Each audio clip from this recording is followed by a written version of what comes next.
Preview Radio. This is Chiara Nicoletti from the 35th edition of Torino Film Festival. I'm in company of Angela Robinson, director of Professor Marston and the Wonder Women. So welcome, Angela. Thank you. Thanks for having me. Thank you so much for being here. And first, before starting the interview, I was telling you that I didn't know that the amazing, the Wonder Woman, Gloria Steinem, was the one bringing back to the attention of the audience Wonder Woman by publishing her on the first edition of Mrs. Magazine. Mm-hmm. So, and you were telling me that she liked the film. So. Yes. No, Gloria Steinem was really critical to Wonder Woman had kind of lost her powers in the 60s as her character had kind of evolved away from who she originally was. So Gloria Steinem went to DC Comics and said, you have to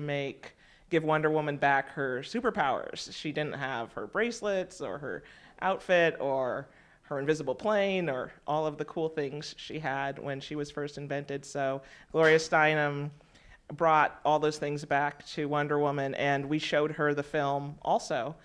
Mm-hmm. And she really liked it and gave us a great quote about the power of love over hate. So that was super cool. Because the worst thing about that for years, there were so many films, and there are still so many films about Batman, Superman, and all the DC comic superheroes, but we had to wait for, the TV series, and then finally Gal Gadot's Wonder Woman to finally see her back on screen in all her power. Yeah. So why was that? What do you think that it took us so much time to... I think it was just sexism, just like plain and simple. I thought a lot about it because it's part of why I started to write my film, is that I was so frustrated that there'd been many Batmans and many reboots of Superman, and even like Ant-Man got a movie, like all these lesser superheroes, and Wonder Woman hadn't been on film ever in her 70-year history. So I started writing my movie to kind of grapple with why that was. And it's this kind of amazing coincidence that both the Patty Jenkins Wonder Woman came out in the same year as my film. So it's the year of Wonder Woman. I read that first you wanted to do a biopic on William Moulton Marston, and then you decided that you couldn't tell his story without talking about these two Wonder Women that lived with him and shared their life with him. Yeah, that's absolutely right.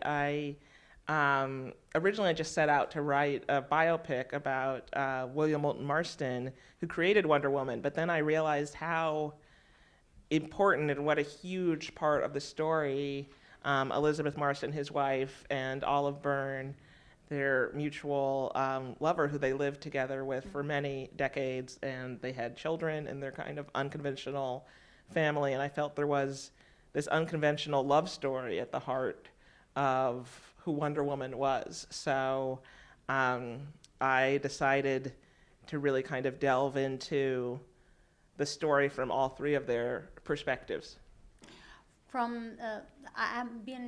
I've asked a lot to female directors if they think there's a feminine approach to cinema, to directing. There are some people that say that that's neutral, there's not. And there are some women that think that we have a different look at things. What do you think? I think there is. I very kind of actively tried to investigate this idea of the female gaze. Do you know what I mean? Like what that means from a cinematic point of view. And I approached it that way, and I worked with my cinematographer about how we could shoot the film, but especially the love scenes, in a way that foregrounded the women's agency in it, that they're making the decisions through all of the scenes, and that it was photographed in a way that kind of emphasized their decision making and their consent and their desire and their pleasure, and so that it wasn't from the man's point of view, it was from their point of view. Well, Professor Marston thought that women were a superior sex. Mm-hmm. Was that the origin of it all? What do you think about that? How did you research on his life and what they really thought? Yes, he was a remarkable guy, and he wrote several books, and so I took a deep dive into his research, and he thought that women were the superior sex and that there'd be peace on the planet if women could rule the world. But he reasoned that men were never going to give up their power voluntarily, and the only way, unless the women could figure out how to, he reasoned that men only give up their power in an erotic context, when they kind of sexually submit to a woman. So he was trying to encourage women to figure out how to harness what he called their allure and make men give up their power so that they could take their rightful places ruling the world, and then there'd be peace on the planet. Like this theory can be partially true. Yes. Do you think that it's just a case like you always worked with strong female protagonists? You've directed The L Word and True Blood, so you're used to that. But there's something that is happening in cinema and TV mm-hmm. series, that there are more and more films and TV series about women and with women leading. Do you think it's just a coincidence or that something is really changing? Because sometimes I feel like it's in style to do that. Yeah. So I'm afraid so that's what I'm asking you from your director point of view. I hope so. Sometimes I feel that things expand and contract, and it's mm-hmm. one step forward, two steps back. So I've been really dedicated to trying to have strong female protagonists in a lot of my work, and at times, over the last 20 years or something, and at times I feel like there's a movement to push that forward, and then you feel a lot of resistance. And I'm glad that now it's pushing through again, and I hope there's so many incredible female filmmakers and television makers, and that men too can really push forward these characters, because I think the world is really longing to see them, and it's been women have been totally unexplored, I think, and in the film. Positive side is that, for example, Wonder Woman worked at the box office. Yeah. That's another achievement that we should take into consideration besides.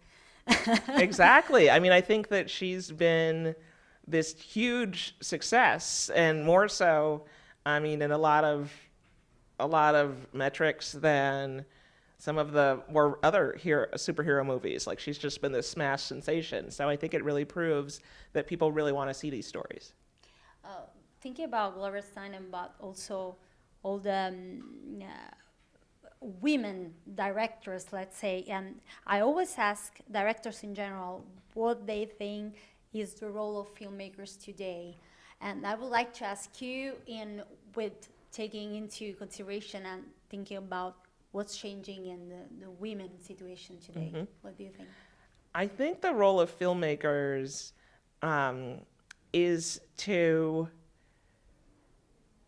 push forward new ideas. I think the world really needs new ideas. And what really struck me in my research of Wonder Woman was that she was the only superhero who was created to bring peace to the planet. Like, that's her job as a superhero.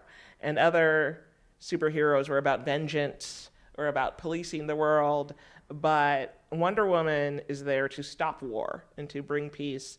And it was the Marston's ideas that kind of really inspired that message of who Wonder Woman came to be. So I thought that was a very powerful message that I don't think a lot of people know, or if they know it, they don't really realize it when you're just kind of watching watching her on the big screen. But I think that filmmakers need to kind of push the conversation forward and keep pushing the envelope of because I think we need new ideas because the world's really spiraling into a really crazy place. Talking about what's happening, today about all the scandals and stuff, how do you think that we can change things in the long run? I mean, with a new cultural revolution, maybe. It's interesting spending so much time with Marston's ideas, but the sexual harassment scandals have just hit Hollywood in the last 7 weeks, just like a sledgehammer. The Harvey Weinstein scandal hit the last week of my press, so I was in London, and suddenly I started getting asked about it, and I saw that all 3 London newspapers had it as their front page story, and I was like, oh, this is an international movement, an international kind of crisis. But what I think is really kind of coming out of it is there's studies show that when there's 30% or more women represented in positions of leadership, that sexual harassment goes down a staggering amount. So there's this definite connection between women in decision-making and leadership roles and a workplace that isn't hostile. So I think the solution is to hire more women in positions of power. And then it's a systemic problem. It's not like you can just, kick out a few bad apples and think it's going to fix itself. So that's what I think the fix is. Thank you so much, Angela. Thank you. Good luck with Professor Marston and the Wonder Women. Thank you so much for your film. Great. Thank you so much for having me. And this is Chiara Nicoletti from the 35th Torino Film Festival for Fred, the Festival Insider.